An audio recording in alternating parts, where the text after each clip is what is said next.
Message de Monseigneur Philippe Christori en ce vendredi 1er décembre 2023. La sagesse est la respiration de la puissance de Dieu. Dimanche prochain s'ouvre la nouvelle année liturgique. Elle nous invite à vivre dans la lumière divine, à prier pour la paix partout où sévit la guerre, à partager la nouvelle de la nativité de Jésus-Christ que nous célébrerons à Noël.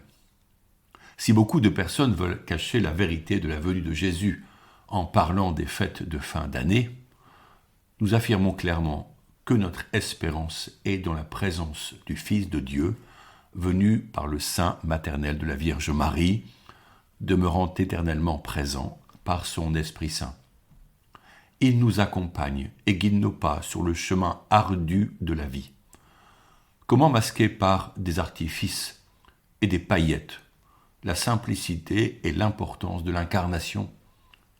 Une laïcité exacerbée laisse les gens dans le désarroi face au sang de la vie et à la violence du deuil. Nous, chrétiens, portons en nous une merveilleuse nouvelle. Le ciel s'est ouvert quand Dieu s'est fait homme, afin de nous tirer de la mort due au péché et de nous ouvrir les portes du ciel où nous reposerons sur le sein de Dieu, enveloppé de son amour. Nous ne pouvons pas nous taire en ces jours de l'Avent et nous devons réveiller ceux dont la foi s'est endormie.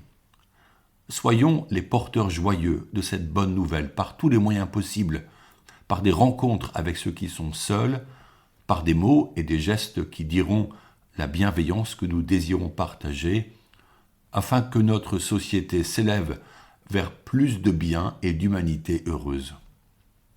La Bible nous dévoile la sagesse venue si humblement afin de nous guider, dont je souhaite vous parler maintenant.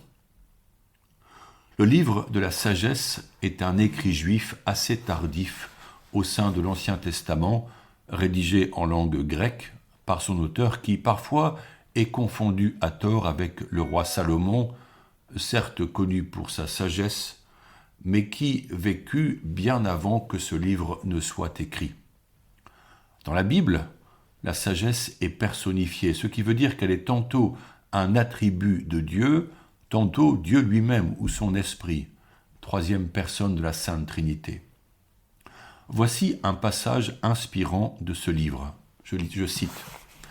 Il y a dans la sagesse un esprit intelligent et saint, unique et multiple, subtil et rapide, perçant, net, clair et intact, ami du bien, vif, irrésistible, bienfaisant, ami des hommes, ferme, sûr et paisible, tout-puissant et observant tout, pénétrant tous les esprits, même les plus intelligents, les plus purs, les plus subtils.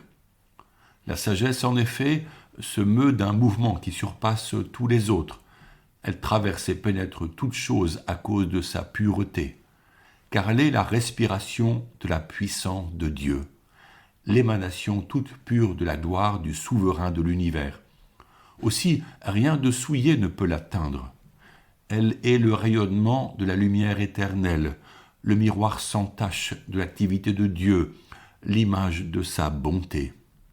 Comme elle est unique, elle peut tout, et sans sortir d'elle-même, elle renouvelle l'univers.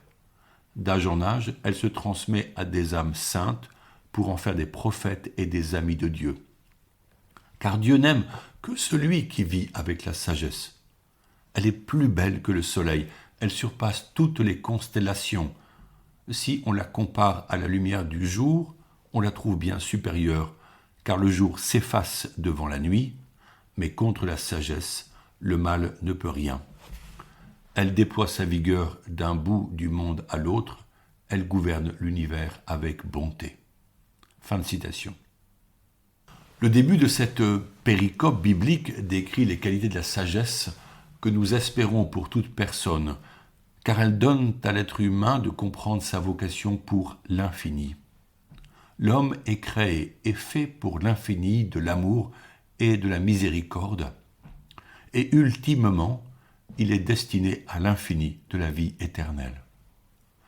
En priant, nous demandons cette sagesse, ami du bien et ami des hommes, pour soi-même et particulièrement pour tous les dirigeants de ce monde, car leurs actions ont des conséquences sur nos vies. Pour l'auteur, la sagesse est, je cite, la respiration de la puissance de Dieu. C'est-à-dire le souffle créateur qui donne vie, comme on le voit au début du livre de la Genèse. Face au pouvoir humain qui prétendent défendre leurs objectifs autoritaires et satisfaire les besoins de leur peuple par la guerre et tant de formes d'oppression, nous appelons les hommes à s'ouvrir à l'amour de Dieu, que Jésus révèle pleinement par sa passion et sa résurrection, en s'offrant dans ce mystère pascal pour le salut du monde. Seul l'amour divin peut éclairer les consciences endormies en vue d'une paix authentique. Nous, chrétiens, voulons-nous être ces âmes saintes, disposées à recevoir la sagesse ? Nous pouvons être comme des contenants remplis d'eau cristalline, symbole de la grâce, des contenants qui débordent, communiquant ainsi la vie à ceux qui viennent s'y rafraîchir. C'est le flot ininterrompu qui les garde lumineux, et si l'eau vient à manquer, ils deviennent gris terne. La sagesse, dit le texte, est plus belle que le soleil et toutes les constellations, dont nous avons pourtant des images fantastiques grâce aux photos prises par le nouveau télescope James Webb. Il est vrai qu'à l'époque de cet écrit, personne n'avait accès à de telles images. Mais les gens savaient contempler le ciel et y voir la présence et le signe de Dieu. À ce stade, nous pouvons nous demander comment acquérir une sagesse si désirable. En effet, elle ne peut être achetée ni acquise par la volonté humaine. Elle s'acquiert par l'union à Dieu. Elle vient à nous sans s'imposer. Elle frappe à notre porte avec délicatesse. Elle se propose d'entrer, si nous ouvrons notre cœur et notre esprit à son interpellation. Elle vient par la méditation de la parole révélée dans le silence de l'adoration. Elle demande beaucoup de patience à celui qui la désire, ce qui rend son acquisition difficile, car nous sommes pressés et attendons une réponse efficace et rapide. Heureusement, les priants, les mystiques, les contemplatifs sont là pour nous rappeler l'importance de l'attente et du recueillement. La sagesse nous transforme et nous façonne. Elle nous rend sages, posés, aimables, attentifs, patients et courageux. La sagesse illumine notre vie car elle est comme le sang qui irrigue nos membres. Elle fait de nous des vivants. Saint Louis-Marie Grignon de Montfort donnait 4 moyens pour obtenir et garder en nous la sagesse. La désirer ardemment, la prier incessamment, la suivre jusqu'à la croix et se donner totalement à elle par les mains et le cœur de Marie. L'Avent nous propose de suivre le chemin simple que la Vierge Marie et Saint Joseph ont parcouru. Obéissant au recensement commandé par l'empereur, ils se rendent dans le village de la famille de Joseph, Bethléem. Marie est enceinte de l'enfant roi, celui qui fut annoncé par l'ange Gabriel, celui que Joseph, devenu son époux, adopte, puisque l'enfant est né du Saint-Esprit. Un enfant du miracle, qui apporte le salut à l'humanité. Marie et Joseph entrent pleinement dans l'abandon à la volonté de Dieu. Ils se laissent guider par les événements. Ils sont pauvres et ne vont pas être bien reçus. La route est longue.